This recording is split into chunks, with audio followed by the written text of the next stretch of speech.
दोस्तों, कैसे हैं आप सब। अब बढ़िया ही होगे। तो यहाँ पे देखिए क्वेश्चन हम डिस्कस करने जा रहे हैं। क्वेश्चन नया है। अमेंडमेंट आई थी एक 1 अप्रैल को, 1 अप्रैल 2020 को इसकी अमेंडमेंट आई थी, इसलिए इंपॉर्टेंट तो बहुत है क्वेश्चन। ठीक है, आइए देखते हैं क्वेश्चन क्या है। आपके सामने क्वेश्चन दिख रहा है। ठीक है, उससे पहले उसकी प्रोविज़न देखिए। देखिए प्रोविज़न तो बहुत बड़ी है दिखने में, लेकिन ऐसा कुछ है नहीं इसमें। देखिए यहाँ पे सबसे पहले आपको दिख रहा होगा ये फार्मूला ही इंपॉर्टेंट है। और जो फार्मूला के जो डिस्क्रिप्शन है वो आपको यहाँ पे नीचे दे रखी है। ठीक है, तो देखिए फार्मूला तो मैं आपको क्वेश्चन के साथ ही बताऊंगा। ठीक है, एक बार ये आप फार्मूला सिर्फ और सिर्फ ये फार्मूला देख लीजिए। ठीक है, दूसरा कुछ देखने की ज़रूरत नहीं है। ये T P is equal to P C divide by 2 into R. ठीक है, प्लस करना है आपको P C one plus T P one और इंटू करना है आर। अब क्या है ये, आइए देखते हैं। देखिए क्वेश्चन आपके सामने है, उससे पहले मैं कुछ बेसिक इन्फॉर्मेशन आपको दे दूँ। देखिए टीपी का मतलब है टैक्सेबल परक्यूसिट। जो आपको क्वेश्चन में पूछा जाता है कि टैक्सेबल परक्यूसिट निकालिए, तो उसका मतलब है टीपी। ठीक है, अब देखिए उसके बाद क्या है पीसी। अब पीसी का मतलब क्या हुआ, देखिए पीसी का मतलब हुआ, यहाँ पे देखना ज़रा, एक टाइम स्केल में ड्रॉ कर रहा हूँ। ठीक है, ये अब देखिए आपके सामने एक टाइम स्केल दिख रहा होगा आपको। देखिए यहाँ पे हमारा करंट ईयर जो है, मान के लीजिए आप जो है 1 अप्रैल 2021 है। ठीक है, हमारा करंट ईयर क्या है 1 अप्रैल 2001 को। ठीक है, अब 1 अप्रैल 2020 को तो ये अमेंडमेंट आई थी, मतलब कि इसके पहले के जो भी कोई भी कैलकुलेशन है वो इसमें कुछ भी नहीं लेना है आपको। बात समझ रहे हैं आप मेरी। 1 अप्रैल देखिए मैंने यहाँ पे आपको दिखाया है, देखिए मार्क किया है मैंने 1 अप्रैल 2020 को, मतलब कि उससे पहले के टाइम पे जो भी अमाउंट है उसे हमें कंसिडर नहीं करनी है। याद रखिएगा मेरी बात। 1 अप्रैल 2020 से पहले का कुछ भी नहीं लेना है। कुछ अगर दिया रखा है तो आप अपना सिंपली पेंसिल निकालिए और उससे जो है वो उसे मिटा दीजिए। 1 अप्रैल 2020 के बाद ही लेना है। क्यों लेना है, क्योंकि 1 अप्रैल 2020 को ही ये जो आपकी जो प्रोविज़न है वो अप्लाई हुई थी। ठीक है, तो हमारा करंट ईयर क्या है, मैंने क्या बताया आपको, 1 अप्रैल 2021 हमारा करंट ईयर है, मान के चलिए। अब मैं आपको समझा रहा था कि पीसी का मतलब क्या हुआ। देखिए पीसी का मतलब हुआ कि जो एम्प्लॉयर का कंट्रीब्यूशन है, मतलब कि 2020 से लेके 2021 हमारा जो करंट ईयर से लेके यहाँ तक, मतलब कि ये जो साल ख़त्म हो रहा है तब तक।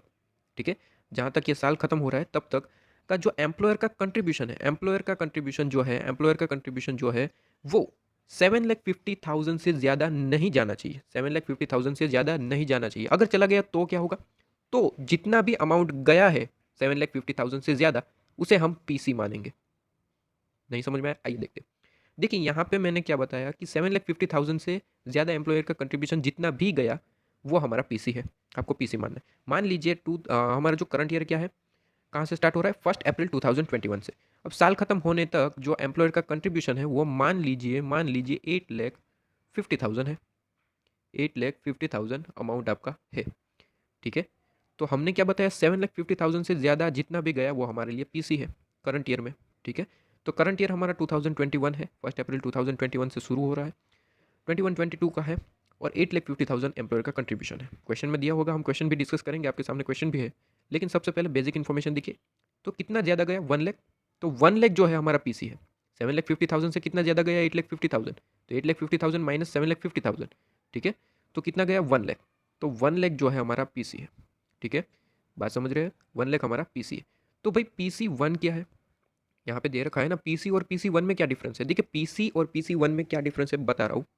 देखिए पीसी का मतलब है आपका जो करंट ईयर है उसमें आपका एम्प्लॉयर का कंट्रीब्यूशन जो है 7,50,000 से ज़्यादा कितना गया वो पीसी है, मैंने आपको समझाया। ठीक है, अब देखिए पीसी वन क्या है। पीसी वन है आपका अगर करंट ईयर से पहले के प्रीवियस ईयर, ठीक है, प्रीवियस ईयर में अगर एम्प्लॉयर का कंट्रीब्यूशन जो है वो 7,50,000 से ज़्यादा गया है, 7,50,000 से अगर एम्प्लॉयर का कंट्रीब्यूशन ज़्यादा गया है तो वो पीसी वन है। लेकिन मैंने आपको क्या बताया कि 1 अप्रैल, मतलब कि 1 अप्रैल 2020 से पहले तो जाना ही मत। ठीक है, यहाँ पे तो हमारा करंट ईयर क्या है, 1 अप्रैल 2021, और मान लीजिए यहाँ पे 1 अप्रैल 2020 से 21 आपका जो एम्प्लॉयर का कंट्रीब्यूशन था, मान लीजिए 9 लाख, 9 लाख था। ठीक है, कितना था, 9 लाख। यहाँ पे मैं लिख देता हूँ 9 लाख रुपीज़ एम्प्लॉयर का कंट्रीब्यूशन था। ठीक है, तो 9 लाख रुपीज़, तो 7,50,000 से कितना ज़्यादा गया, 7,50,000 से 1,50,000 ज़्यादा गया, तो 1,50,000 आपका पीसी वन होगा। ठीक है, करंट ईयर तो हमारा कौन सा है, 1 अप्रैल 2021, उससे प्रीवियस ईयर मतलब कि 1 अप्रैल 2020 से 21 तक। ठीक है, तो वहाँ पे आपका जो है प्रीवियस ईयर का एम्प्लॉयर का कंट्रीब्यूशन जो है 7,50,000 से जितना भी ज़्यादा गया वो PC1 है। लेकिन ज़रा ध्यान से गौर कीजिएगा मेरी बात। अब मैं क्या कह रहा हूँ देखिए, अब ज़रा देखिए, अगर मैं आपको कहूँ कि हमारा करंट ईयर जो है वो 1 अप्रैल 2021 नहीं है, 1 अप्रैल 2020 है, तो फिर आपका पीसी क्या होगा? पीसी मैंने आपको बताया, यहाँ पे देखिए एम्प्लॉयर का कंट्रीब्यूशन मैंने आपको दे रखा है 9 लाख है। तो बताइए मुझे कि पीसी क्या होगा? पीसी पीसी का मतलब तो भैया करंट ईयर में जो एम्प्लॉयर का कंट्रीब्यूशन है वो 7,50,000 से जितना भी ज़्यादा गया वो आपका पीसी है। तो मैंने तो करंट ईयर आपको क्या बताया, 1 अप्रैल 2020 है। तो करंट ईयर में एम्प्लॉयर का कंट्रीब्यूशन है 9 लाख, तो सीधी सी बात है 9 लाख माइनस 7,50,000, आपका पीसी जो है 1,50,000 आ चुका। ठीक है, अब मैं आपको पूछूं कि पीसी वन क्या है? पीसी वन क्या है? तो क्या पीसी वन आप फाइंड आउट कर पाएंगे? नहीं करना है। देखिए नहीं करना है, मैंने आपको क्या बताया था। देखिए 1 अप्रैल 2020 को तो ये अमेंडमेंट आई है। उससे पहले का अगर कोई मान लीजिए मैंने आपको दे दिया कि भैया प्रीवियस ईयर मतलब कि जो 1 अप्रैल 2019 से शुरू हो रहा है वहाँ पे एम्प्लॉयर का कंट्रीब्यूशन 10 लाख रुपीज़ था। तो PC1 निकालने मत बैठना। देखिए यहाँ पे ध्यान रखना कि 1 अप्रैल 2020 से पहले तो जाना ही नहीं है। अगर आपका करंट ईयर जो है 1 अप्रैल 2020 है तो PC1 ऑब्वियसली नील ही होगा, क्योंकि उससे प्रीवियस ईयर को तो हमें कंसिडर करना नहीं है। ठीक है, यहाँ पे मैंने क्या एग्जांपल लिया था, यहाँ पे मैंने एग्जांपल लिया था कि आपका जो करंट ईयर है वो 2021 था और प्रीवियस ईयर जो था क्या था, 1 अप्रैल 2020 से शुरू हो रहा था, इसलिए हमने यहाँ पे कंसिडर किया। आपका PC1 निकल के आया था, कितना निकल के आया था, 1,50,000। लेकिन मैंने यहाँ पे बताया कि आपका जो करंट ईयर है 1 अप्रैल 2020 से शुरू हो रहा है, इसलिए प्रीवियस ईयर में कुछ नहीं आएगा, नील होगा। ठीक है, अब क्वेश्चन देखते हैं, क्वेश्चन देखते हैं।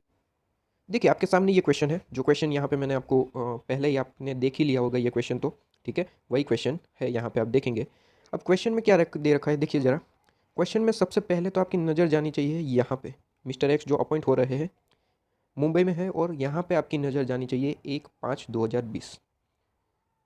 मतलब कि ये आपका करंट ईयर है। करंट ईयर आपको क्या दे रखा है, मतलब कि मुझे यहाँ पे ये सिंपल ये बताइए कि क्या यहाँ पे PC1 आएगा? बिल्कुल भी नहीं, PC1 तो नील होगा। क्यों नील होगा? क्योंकि हमारा जो ये प्रोविज़न है वो 1 अप्रैल 2020 को तो आया था। अब उससे पहले की तो अमाउंट जो है हमें कंसिडर करना नहीं है। और PC1 का मतलब क्या होता है कि प्रीवियस ईयर में एम्प्लॉयर का कंट्रीब्यूशन 7,50,000 से जितना भी ज़्यादा गया वो कंसिडर करना है। तो प्रीवियस ईयर तो यहाँ पे आएगा ही नहीं, क्योंकि करंट ईयर ही आपका जो है 1/5/2020 है। ठीक है, और प्रोविज़न कब आई? 1/4/2020 को। तो प्रीवियस ईयर नहीं आएगा, इसलिए PC1 तो हमारा नील है। सबसे पहले वही दिखा देता हूँ मैं कि PC1 जो है वो आपके लिए नील होगा। ठीक है, यहाँ पे देखिए लिख रखा है मैंने, PC1 जो है वो हमेशा नील होगा। क्यों नील होगा हमेशा? क्योंकि यहाँ पे आपका करंट ईयर ही क्या है, 20। ठीक है, 2020-21। तो प्रीवियस ईयर तो हमारा कुछ बनेगा ही नहीं, क्योंकि ये प्रोविज़न ही 1/4/2020 को आई है। ठीक है, बहुत इंपॉर्टेंट क्वेश्चन है। इंपॉर्टेंट क्वेश्चन इसलिए है कि ये कुछ न्यू अमेंडमेंट है, और न्यू अमेंडमेंट जब भी आती है आप 3 साल तक उसे तो कंसिडर करते ही रहिए।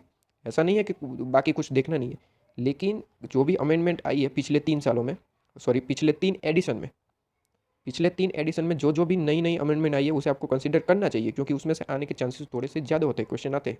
ठीक है, तो अगर मेरे वीडियो आप देख रहे हैं तो जहाँ जहाँ अमेंडमेंट आई है मैंने आपको बता के चल रहा हूँ। ठीक है, तो देखिए यहाँ पे सबसे पहले तो आपको ये पता चल गया कि PC1 जो है वो नील होगा। क्यों होगा वो मैंने आपको बताया, कितनी बार रिपीट किया। ठीक है, अब देखिए यहाँ पे आपको दे रखा है बेसिक सैलरी। अब आप मेरे साथ जो है प्रीवियस क्वेश्चन देख के आ रहे हैं। ठीक है, वीडियोस नहीं देखे तो देख लेना। अब यहाँ पे आपको मैं जो है बार बार जो है रिपीट नहीं कर सकता हूँ बेसिक सैलरी क्या होता है, मतलब कि DA क्या होता है। ठीक है, देखिए बेसिक सैलरी और DA दे रखा है, सीधी सी बात है। बेसिक सैलरी 5,50,000 है, और DA कितना दे रखा है? DA आपको दे रखा है 10% आपको लेना है। तो यहाँ पे आपको करना है, कैलकुलेटर ले लीजिए फटाफट, प्लस 10% कीजिए फटाफट। कितना आंसर आ रहा है बताइए ज़रा, ज़रा 1 मिनट। यहाँ पे 5,50,000 पर मंथ के हिसाब से है ना, इंटू 12 करके चलना। ठीक है, 5,50,000 इंटू 12 करिए, 5,50,000 इंटू 12 और प्लस 10% कीजिए, तो कितना आंसर आ रहा है ज़रा दिखाना। जो भी आंसर आ रहा है आपको लिख के रखिए। तो कितना है यहाँ पे आप देखिए ज़रा, कैलकुलेट किया कि नहीं? 5,50,000, 5,50,000 करना है। कैलकुलेटर में प्लस आपको दबाना है, प्लस 10% करना है, और उसके बाद इंटू 12 करना है आपको। ठीक है, पहले 12 मत करना। ये यहाँ पे मैं क्या बोल रहा हूँ देखना ज़रा, यहाँ पे काफ़ी सारे स्टूडेंट ये करेंगे। मैंने यहाँ पे जो इंटू 12 है ये दोनों का इंटू 12 है। ठीक है, पहले 5,50,000 कीजिए, प्लस 10% कीजिए और इंटू 12 कीजिए। ठीक है, दोनों पर मंथ के हिसाब से DA और सैलरी, तो दोनों को इंटू 12 करेंगे तो आपका ईयरली बेसिस आएगा कितना आएगा, 7,26,000, 7,26,000। ठीक है, तो ये आपका आंसर आ चुका है। ठीक है, ये बेसिकली आपका जो पेमेंट है आपको कितना हो रहा है वो निकल के आया।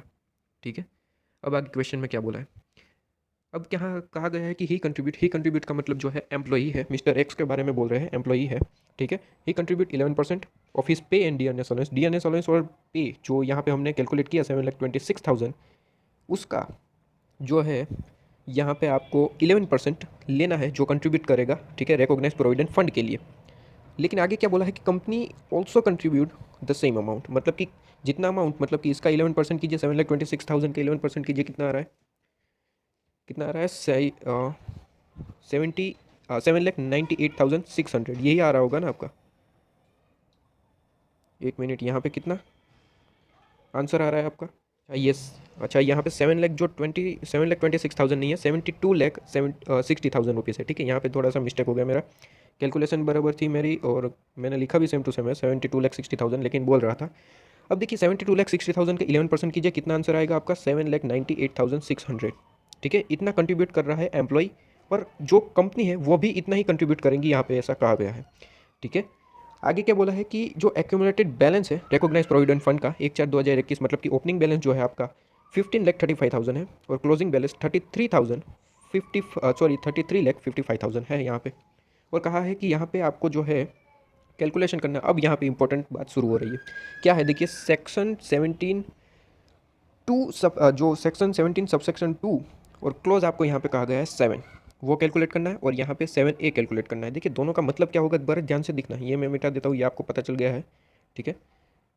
तो देखिए यहाँ पे जब भी मुझे ये पूछा जाए 17 सबसेक्शन 2 क्लोज आपको 7 पूछा गया, तो आपको करना क्या है, आपको करना सिर्फ और सिर्फ इतना है जो हमने ऑलरेडी कैलकुलेशन कर लिया, मतलब कि कंट्रीब्यूशन कितना किया है वो आपको कैलकुलेट करना है, ठीक है। 7,98,600 कैसे है आपको पता चल गया है, कैसे आया। सबसे पहले हमने 5,50,000 पर मंथ के हिसाब से, इसलिए यहाँ पे उसे इंटू 12 किया, ठीक है। और 5,50,000 का 10% लेना है, उसे भी इंटू 12 करना है, तो आपका आंसर आएगा 72,60,000। और 72,60,000 का यहाँ पे आपको कहा गया है कि 11% कंट्रीब्यूट कर रहे हैं दोनों, एम्प्लॉय और कंपनी दोनों, ठीक है। तो यहाँ पे देखिए, यहाँ पे 7,98,600 आपका आंसर आ चुका है, ठीक है। अब यहाँ पे हमारा रूल क्या था, रूल हमारा था 7,50,000 से ज़्यादा जाएगा तो वो हमारा पीसी होगा, ठीक है। तो यहाँ पे देखिए, जब भी आपको क्वेश्चन पूछा जाए कि सेक्शन 17 सब सेक्शन 2 क्लोज जो आपका 7 है वो निकालिए, तो सिर्फ और सिर्फ आपको निकालना है पीसी, ठीक है। पीसी निकालना है। पीसी आपका कितना है, यहाँ पे देखिए 7,50,000, ये कितना ज़्यादा है, 7,50,000 से कितना ज़्यादा है, 48,600, तो पीसी निकाल लिया। फिर से एक बार रिपीट कर रहा हूँ, जब भी आपको जो है सेक्शन 17 सब सेक्शन 2 और क्लोज 7 पूछा है सिर्फ और सिर्फ, तो आपको निकालना है सिर्फ और सिर्फ पीसी जो आपका यहाँ पे निकल के आएगा 48,600। दूसरी बात, अगर आपको पूछा है कि सेक्शन 2, ठीक है, सेक्शन 17 सब सेक्शन 2 आपका 7A क्लोज पूछा है, तब भी आपको जो है आपको फॉर्मूला जो है अप्लाई करना है, क्योंकि वो जो फॉर्मूला है वो किस चीज़ का है, फॉर्मूला वो है जब भी आप इंटरेस्ट कैलकुलेट करते हैं, इंटरेस्ट पे मतलब कि टैक्स कितना पे करना है, वो कैलकुलेशन के लिए ये फॉर्मूला आपको दिए रखा है, ठीक है। फिर से एक बार रिपीट करता हूँ, जब भी आपको सेक्शन 17 सब सेक्शन 2 और 7A क्लोज आपको दिया गया है कैलकुलेशन करना है, तभी आप ये फॉर्मूला अप्लाई करेंगे, वरना जो है आपको सिर्फ और सिर्फ सेक्शन 17 2 और सब सेक्शन 7 पूछा है, तो वहाँ पे आपको सिर्फ और सिर्फ यहाँ पे कैलकुलेशन करके ख़त्म कर देना है, ठीक है। अब आइए देखते हैं, हमने पहले तो कैलकुलेशन कर ली सेक्शन 17 की, अब आगे बात करते हैं 7A की। 7A में कैसे है, तो फॉर्मूला देखिए, आपको पता है फॉर्मूला मैंने आपको यहाँ पे भी बताया, और अब यहाँ पे देख सकते हैं फॉर्मूला तो मैंने आपको बता दिया था। तो यहाँ पे देखिए फॉर्मूला वही मैंने यहाँ पे सबसे पहले लिख दिया। सबसे पहले तो मैंने ये बात करी थी कि PC1 तो आएगा नहीं, PC नील होगा। क्यों नील होगा, क्योंकि 10 बार रिपीट कर चुका हूँ। उसके बाद यहाँ पे देखिए टीपी का मतलब तो मैंने आपको बताया टैक्सेबल परक्यूसिट, ठीक है, वही तो हमें पूछा जाता है। तो टीपी का मतलब है टैक्सेबल परक्यूसिट, तो इसका मतलब हुआ टीपी, ठीक है, इसका मतलब क्या हुआ टीपी। अब यहाँ पे पीसी तो हमने कैलकुलेशन कर ली, फॉर्मूले में हमें सिर्फ और सिर्फ क्या जो है अमाउंट पुट करनी है। पीसी हमने कैलकुलेट कर लिया है, ठीक है, पीसी हमने कैलकुलेट कर लिया 48,600 डिवाइड बाई क्या है 2 और इंटू आर करना है। अब आर कैसे निकलेगा, ज़रा ध्यान से देखना। आर का फॉर्मूला है यहाँ पे आप देख सकते हैं आई डिवाइड बाई FAVG। देखिए इसका फुल फॉर्म तो मैं आपको बता रहा हूँ, लेकिन ज़रूरत नहीं है। आई का मतलब है इंटरेस्ट और FAVG का मतलब है आपका यहाँ पे जो फंड एवरेज, ठीक है। तो उसकी फुल फॉर्म की कोई ज़रूरत नहीं है आपको, तो वैसे भी इस तरीके से याद रखना है, आई डिवाइड बाई FAVG, ठीक है। तो देखिए आई कैसे मिलेगा, आई मिलेगा आपको जो है आपको प्रोविडेंट फंड, जो रिकॉग्नाइज प्रोविडेंट फंड का ओपनिंग बैलेंस दिए रखा होगा, ठीक है, कितना था 15,35,000, आपको उसे लिखना है 15,35,000, ठीक है। अब उसका जो क्लोजिंग बैलेंस है वो भी लिखिए 33,55,000। अब इनका डिफरेंस कितना है वो लिखिए ज़रा, इसका डिफरेंस कितना है वो देखिए। अब इसका जो डिफरेंस आ रहा है ठीक है, डिफरेंस, तो डिफरेंस जितना भी आ रहा है उसमें से आपको माइनस करना है contribution of employee and employer, मतलब कि कंपनी, ठीक है। दोनों का कंट्रीब्यूशन कितना था भाई, कंट्रीब्यूशन था उसमें उन्होंने कहा था कि 11% वो कंट्रीब्यूट कर रहे हैं। किसका 11%? पे, बेसिक पे और डीएनएस अलाउंस का 11% लेना है। तो हमारा ये तो हमने कैलकुलेशन की थी, कितनी आई थी 72,60,000 आई थिंक। आपने तो कैलकुलेशन करी है ना, पता है ना 72,60,000। उसका लेना है 11%, जो हमने यहाँ पे कैलकुलेशन की थी 7,98,600 की, ठीक है। तो ये कंट्रीब्यूशन कर रहा है एम्प्लॉयर और एम्प्लॉई दोनों कंट्रीब्यूट कर रहे हैं, मतलब कि 2 बार आपको माइनस करना है। बात मेरी समझ रहे हैं? सबसे पहले फिर से एक बार रिपीट कर रहा हूँ। सबसे पहले आप लीजिए डिफरेंस ओपनिंग और क्लोजिंग का, ठीक है। रिकॉग्नाइज प्रोविडेंट फंड का डिफरेंस लेना है, डिफरेंस आपने को लेना है दोनों का, और दोनों का जो भी डिफरेंस है उसमें से और भी चीज़ें माइनस करनी है। क्या माइनस करना है? एम्प्लॉयर का और एम्प्लॉई का दोनों का जो है कंट्रीब्यूशन माइनस करना है। और दोनों ही सेम अमाउंट जो है कंट्रीब्यूट कर रहे हैं। कितना अमाउंट कर रहे हैं? 7,98,000, 7,98,600, दोनों ये माइनस कर रहा है। तो देखिए यहाँ पे कैलकुलेशन है, दोनों का सबसे पहले डिफरेंस लिया रिकॉग्नाइज प्रोविडेंट फंड का, उसमें से जो है माइनस किया हमने। यहाँ पे देखिए सबसे पहले तो डिफरेंस लेना है 33,000, हमारा क्लोजिंग बैलेंस क्या था 33,55,000, तो 33,55,000। ओपनिंग बैलेंस था 15,35,000। ये दोनों का डिफरेंस सबसे पहले ले लिया, उसमें से माइनस करेंगे एम्प्लॉयर का और एम्प्लॉई का कंट्रीब्यूशन, ठीक है। तो आपको मिल जाएगा आई, ठीक है। आई आपका कितना निकल के आया 22,22,800, ठीक है। तो 2,22,800 हमारा आई तो निकल के आ गया। अब एफ निकालना है। अब एफ कैसे निकलेगा देखिए ज़रा। एफ बहुत ही सिंपल है, आपको लेना है opening balance of recognise provident fund plus करना है closing balance of recognise provident fund divide by 2 करना है। मतलब कि यहाँ पे आपका ओपनिंग कितना है 15,35,000 प्लस करना है क्लोजिंग 33,55,000 डिवाइड बाई 2, ठीक है। तो यहाँ पे भी वही कैलकुलेशन है, आप देख सकते हैं। तो आपका निकल के आया, आपका आंसर जो है 24,45,000। अब जो हमारा जो आर का फॉर्मूला था उसमें पुट कीजिए 2,22,800 डिवाइड बाई 24,45,000। तो आपका आंसर निकल के आ गया 0.091, जो हमारा आल निकल के आ गया। हम यहाँ पे पुट कर सकते हैं अब हमारे फॉर्मूला में 0.091, ठीक है। हमने पुट कर दिया 0.091। अब क्या था यहाँ पे हमने ये लिख दिया। अब आगे क्या है PC1 तो हमने कैलकुलेट करा है, नील है, ठीक है। तो प्लस नील अमाउंट और उसमें प्लस करना है TP1।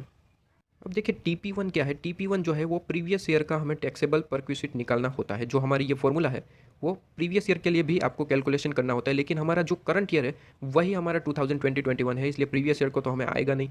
मतलब कि PC1 भी नील, TP1 भी नील, ठीक है। तो वो तो हमारा चला गया। तो सीधे से आपका आंसर यहाँ पे आ जाता है 48,600 डिवाइड बाई 2 इंटू करना है आपको जो है 0.091। तो आपका आंसर आ गया 2,211, ठीक है।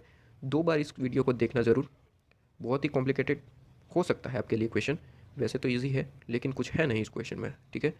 तो thank you so much. Next question discuss करने जा रहे हैं।